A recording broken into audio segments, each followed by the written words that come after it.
അസ്സലാമലൈക്കും.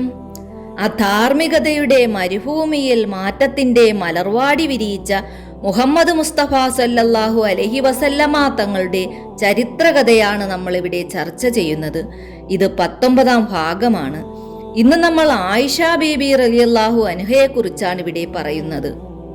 തന്റെ മകൾ ആയിഷ ബീബി റളിയല്ലാഹു അൻഹയെ നബി സല്ലല്ലാഹു അലൈഹി വസല്ലമ തങ്ങളെ കൊണ്ട് വിവാഹം കഴിപ്പിക്കണമെന്ന് അബൂബക്കർ സിദ്ദീഖ് റളിയല്ലാഹു അൻഹു ആഗ്രഹിച്ചിരുന്നു. അല്ലാഹു തആല ആ വിവാഹത്തിനു പിന്നിൽ മഹത്തായ ലക്ഷ്യങ്ങളും കണ്ടിരുന്നു. അബൂബക്കർ സിദ്ദീഖ് റളിയല്ലാഹു അൻഹു പ്രവാചക തിരുമേനിയുമായി സ്നേഹബന്ധം തുടങ്ങിയിട്ട് വർഷങ്ങൾ എത്രയോ ആയി. അതൊരു വിവാഹബന്ധത്തിലൂടെ സുദൃഢമാക്കണമെന്ന് അബൂബക്കർ റളിയല്ലാഹു അൻഹു ആഗ്രഹിച്ചു. ആയിഷ ബീബി റളിയല്ലാഹു അൻഹ മിടുമിടുക്കിയായ ഒരു പെൺകുട്ടിയാണ്. അതിശയിപ്പിക്കുന്ന ബുദ്ധിശക്തിയാണ്. ആയിഷ ബീബി റളിയല്ലാഹു അൻഹയ്ക്ക് 9 വയസ്സ് പ്രായമുള്ളപ്പോഴാണ് വിവാഹാലോചന നടക്കുന്നത്. നിക്കാഹ് നടന്നു എന്ന് മാത്രം. ഹിജറയുടെ ആദ്യ വർഷം മദീനയിൽ വെച്ചാണ് ദാമ്പത്യ ജീവിതം തുടങ്ങിയത്. ആയിഷ ബീബി റളിയല്ലാഹു അൻഹയുടെ റിപ്പോർട്ടുകളിലൂടെയാണ് നബി സല്ലല്ലാഹു അലൈഹി വസല്ലമ തങ്ങളുടെ ജീവിത ചരിത്രം വിശദമായി ലോകത്തിന് ലഭിച്ചത്. ഭർത്താവ്, പിതാവ്, കുടുംബനാഥൻ എന്നീ നിലകളിൽ നബി സല്ലല്ലാഹു അലൈഹി വസല്ലമ എങ്ങനെയായിരുന്നു എന്ന് വരച്ചു കാട്ടിക്കൊടുക്കുകയാണ് ആയിഷ ബീബി റളിയല്ലാഹു അൻഹ. അങ്ങനെ അടുത്ത ഹജ്ജ് കാലം വന്നു. യസ്രിബിൽ നിന്ന് 12 പേരുടെ ഒരു സംഘം മക്കയിലെത്തി. അക്കബ എന്ന സ്ഥലത്ത് വെച്ച് അവർ നബി സല്ലല്ലാഹു അലൈഹി വസല്ലമ തങ്ങളെ കണ്ടു. വളരെ നേരം സംസാരിച്ചു. അവർ പ്രവാചകനുമായി ചില കാര്യങ്ങളിൽ ഉടമ്പടിയുണ്ടാക്കി. അള്ളാഹുവിൽ ഒരാളെയും പങ്കുചേർക്കില്ല, മോഷണം നടത്തില്ല, പാപം ചെയ്യുകയില്ല, സൽക്കർമ്മങ്ങൾ വർദ്ധിപ്പിക്കും. ഈ ഉടമ്പടിയാണ് 1-ാം അക്കബ ഉടമ്പടി എന്നറിയപ്പെടുന്നത്. അവർ നബി സല്ലല്ലാഹു അലൈഹി വസല്ലമയോടായി പറഞ്ഞു, അള്ളാഹുവിന്റെ റസൂലേ, ഞങ്ങൾക്ക് ഇസ്ലാമത തത്വങ്ങളും വിശുദ്ധ ഖുർആനും പഠിപ്പിച്ചു തരുന്നതിനു വേണ്ടി ഒരാളെ അയച്ചു തരണം. യസ്രിബുകാരുടെ അപേക്ഷയാണ്. അപ്പോൾ തന്നെ നബി സല്ലല്ലാഹു അലൈഹി വസല്ലമ തങ്ങൾ പ്രസിദ്ധ സ്വഹാബി വര്യനായ മിസ്ഹാബ് ഇബ്നു റളിയല്ലാഹു അൻഹുവിനെ അടുത്തേക്ക് വിളിച്ചു. ഓ മിസ്ഹാബ്, അടുത്തേക്ക് വരൂ. നിങ്ങൾ അവരുടെ കൂടെ യസ്രിബിൽ പോകണം. യസ്രിബുകാർക്ക് ഇസ്ലാം പരിചയപ്പെടുത്തി കൊടുക്കണം, വിശുദ്ധ ഖുർആൻ പഠിപ്പിക്കണം. മിസ്ഹാബ് ഇബ്നു റളിയല്ലാഹു അൻഹുവിന് നബി സല്ലല്ലാഹു അലൈഹി വസല്ലമ തങ്ങളെ പിരിയാൻ പ്രയാസമാണ്. മിസ്ഹാബിനെ മഹത്തായ ഒരു ദൗത്യം ഏൽപ്പിച്ചിരിക്കുകയാണല്ലോ. യസ്രിബുകാരുടെ കൂടെ പുറപ്പെടുകയാണ്.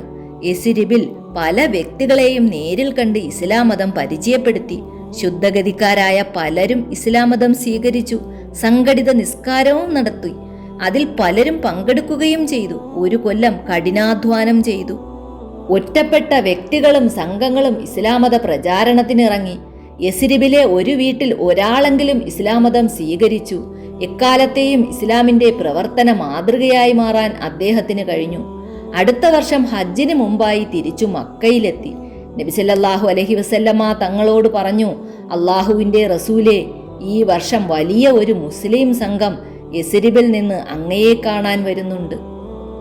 അങ്ങനെ അവർ വരികയാണ്. മുസ്ലിങ്ങളും മുശ്രിക്കുകളും ഒന്നിച്ചാണ് യാത്ര. മുസ്ലിങ്ങൾ നബി സല്ലല്ലാഹു അലൈഹി വസല്ലമ തങ്ങളെ കാണാൻ തീരുമാനിച്ച കാര്യം മുശ്രിക്കുകൾക്കറിയില്ല. അറിഞ്ഞാൽ ആ വാർത്ത ഖുറൈശികൾ അറിയും, പ്രശ്നമാകും. 73 പുരുഷന്മാർ, 2 സ്ത്രീകൾ, ആകെ 75 പേർ. ഭക്ഷണവും താമസവും ഒക്കെ മുശ്രിക്കുകളുടെ കൂടെ തന്നെ. ഹജ്ജു കഴിഞ്ഞ് 2-ാം നാൾ 75 പേർ അക്കബയിൽ വെച്ച് പ്രവാചകനെ കാണണം. അതും വളരെ രഹസ്യമായി. മുശ്രിക്കുകൾ നല്ല ഉറക്കമായി കഴിയുമ്പോൾ മെല്ലെ ഇറങ്ങി വരണം. ഇരുട്ടിൽ സഞ്ചരിച്ച് അക്കബയിലെത്തണം. ഖുറൈശികൾ അറിയാൻ ഇടവരരുത്. മുശ്രിക്കുകൾ ഉറക്കമായപ്പോൾ മുസ്ലിങ്ങൾ ഇറങ്ങി ഇരുട്ടിലൂടെ തപ്പിത്തടഞ്ഞു നടന്നു വന്നു. ആരുടെയും ശ്രദ്ധയിൽപ്പെടാതെ അക്കബയിലെത്തി. നബി സല്ലല്ലാഹു അലൈഹി വസല്ലമ തങ്ങളുമെത്തി. കൂടെ പിതൃവ്യ സഹോദരനായ അബ്ബാസ് റളിയല്ലാഹു അൻഹുവുമുണ്ട്. സംഭാഷണം തുടങ്ങിയത് പിതൃ സഹോദരനാണ്. ഞങ്ങൾക്കിടയിൽ മുഹമ്മദ് നബി സല്ലല്ലാഹു അലൈഹി വസല്ലമ തങ്ങൾക്ക് ഉന്നതമായ സ്ഥാനമാണ്. എല്ലാ ആപത്തുകളിൽ നിന്നും ഞങ്ങൾ പ്രവാചകനെ സംരക്ഷിക്കും. നിങ്ങളോടൊപ്പം ചേരണമെന്നാണ് ഇപ്പോൾ മുഹമ്മദ് നബി സല്ലല്ലാഹു അലൈഹി വസല്ലമ തങ്ങളുടെ ആഗ്രഹം. നിങ്ങൾക്ക് പ്രവാചകനെ സംരക്ഷിക്കാൻ കഴിയുമോ? കഴിയുമെങ്കിൽ മാത്രം പ്രവാചകനെ സ്വീകരിക്കുക. അവരെ കൈയൊഴിയാനും ശത്രുക്കൾക്ക് ഏൽപ്പിച്ചു കൊടുക്കാനുമാണ് ഉദ്ദേശമെങ്കിൽ അതിപ്പോഴേ പറയണം. അബ്ബാസ് ഇബ്നു റളിയല്ലാഹു അൻഹുവിന്റെ വാക്കുകൾക്ക് മറുപടി പറഞ്ഞത് ബറാ ഇബ്നു റളിയല്ലാഹു അൻഹയായിരുന്നു. യസ്രിബുകാരുടെ നേതാവിൽ ഒരാളായിരുന്നു അദ്ദേഹം. ഒന്നാം അഖബ ഉടമ്പടിക്ക് ശേഷം ഇസ്ലാമിൽ വന്ന ആളായിരുന്നു. അദ്ദേഹം പറഞ്ഞു, നിങ്ങൾ പറയുന്നത് എന്താണെന്ന് ഞങ്ങൾക്ക് മനസ്സിലായി. ഞങ്ങൾ വാക്ക് പറഞ്ഞാൽ മാറില്ല. ജീവൻ നൽകിയും പ്രവാചകൻ നബി സല്ലല്ലാഹു അലൈഹി വസല്ലമ തങ്ങളുടെ കൂടെ നിൽക്കും. അള്ളാഹുവിന്റെ റസൂലേ, അങ്ങ് എന്തെങ്കിലും ഒന്ന് സംസാരിച്ചാലും.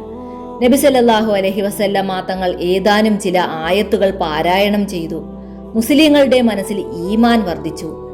ഏതെല്ലാം ആപത്തുകളിൽ നിന്ന് നിങ്ങൾ എങ്ങനെയെല്ലാം സ്ത്രീകളെയും കുട്ടികളെയും സംരക്ഷിക്കുന്നുവോ അതുപോലെ എന്നെ സംരക്ഷിക്കണം.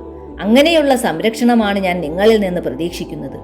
ബറാ ഇബ്നു റളിയല്ലാഹു അൻഹു എഴുന്നേറ്റ് നിന്ന് നബി സല്ലല്ലാഹു അലൈഹി വസല്ലമ തങ്ങളുടെ കൈ പിടിച്ചു. അള്ളാഹുവിൻ്റെ റസൂലേ, ഞങ്ങളിതാ പ്രതിജ്ഞ ചെയ്യുന്നു.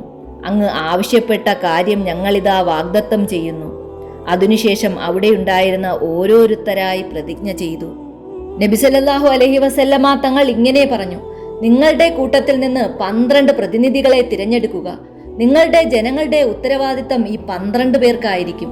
ഹസ്റജ് ഗോത്രത്തിൽ നിന്ന് 9 പേരെയും ഔസ് ഗോത്രത്തിൽ നിന്ന് 3 പേരെയും തിരഞ്ഞെടുത്തു.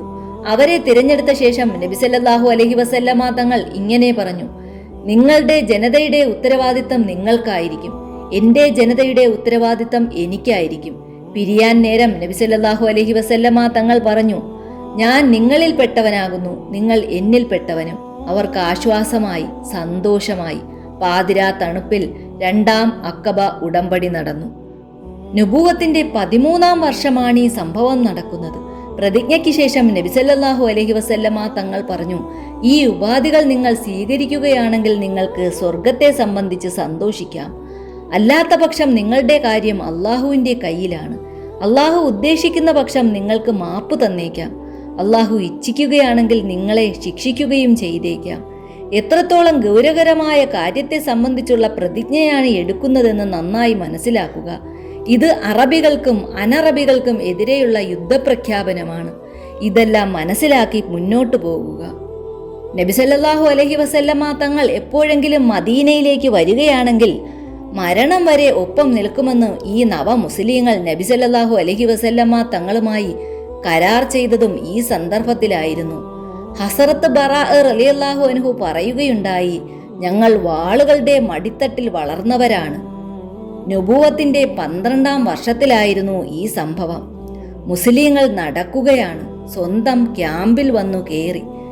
മുശ്രിക്കുകൾ നല്ല ഉറക്കമാണ്. മുസ്ലിങ്ങളും കയറി കിടന്നു. പിന്നെ അധിക ദിവസം അവർ മക്കയിൽ തങ്ങിയില്ല. വേഗം സ്ഥലം വിട്ടു. നബി സല്ലല്ലാഹു അലൈഹി വസല്ലമ തങ്ങൾ സ്വഹാബികൾക്ക് മക്ക വിട്ടുപോകാൻ അനുവാദം നൽകി. ചെറിയ സംഘങ്ങളായോ ഒറ്റയ്ക്കോ യാത്ര ചെയ്യാൻ നിർദ്ദേശിച്ചു. ഖുറൈശികളുടെ കയ്യിൽ പെടരുത്. എങ്ങനെയൊക്കെയോ വാർത്ത പുറത്തായി. ഹിജറ പോകുകയായിരുന്ന ചിലരെ അവർ പിടികൂടുകയും മരത്തിലും തൂണിലും ബന്ധിച്ച് ചാട്ടവാർ കൊണ്ടടിച്ച് പരിക്കേൽപ്പിക്കുകയും ചെയ്തു. മുത്തു മുഹമ്മദ് മുസ്തഫ സല്ലല്ലാഹു അലൈഹി വസല്ലമ തങ്ങളുടെ ചരിത്രകഥയുടെ ബാക്കി ഭാഗവുമായി ഇനിയും വരാം. അസ്സലാമു അലൈക്കും. ചാനൽ ഇഷ്ടപ്പെട്ടാൽ സബ്സ്ക്രൈബ് ചെയ്യണേ.